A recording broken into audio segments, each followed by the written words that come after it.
wanted to follow up on the executive order, since the president is directing the Secretary of HHS to consider actions on helping patients who need to travel out of state to get certain healthcare services. What are some examples of potential actions, and were there specific examples that the White House presented to HHS to consider?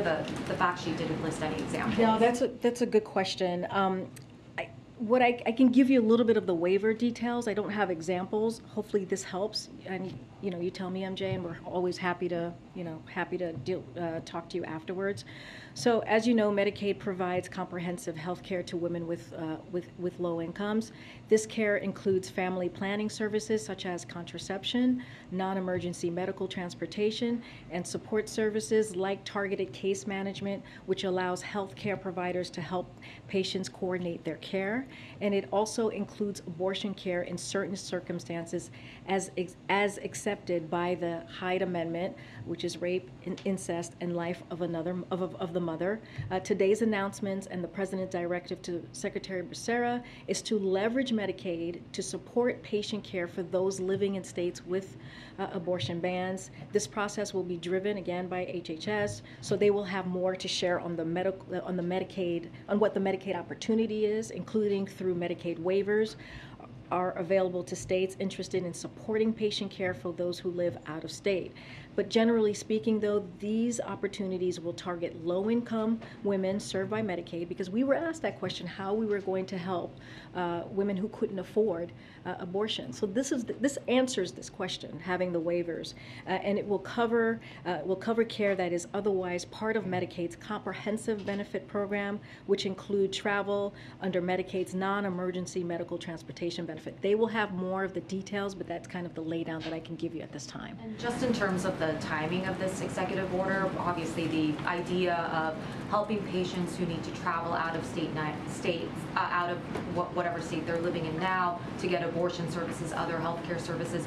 I think that's an idea that you all have been obviously talking about since the Supreme Court overturned Roe v. Wade.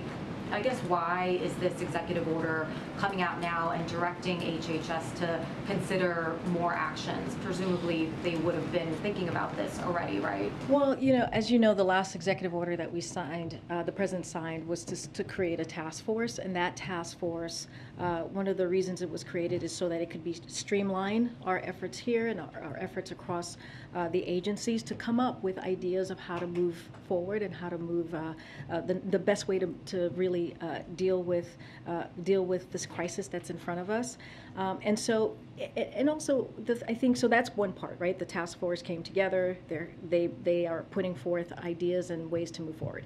I think the other thing to think about is, the president has executive authority, but he also has to make sure he talks to the legal experts, right? He has to make sure that the ideas that we have or come up with can be done.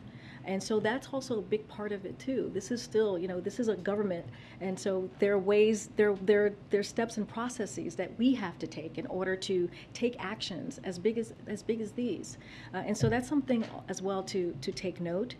But look, there has been an urgency from this president from day one when the Supreme Court made this extreme decision to take away a constitutional right.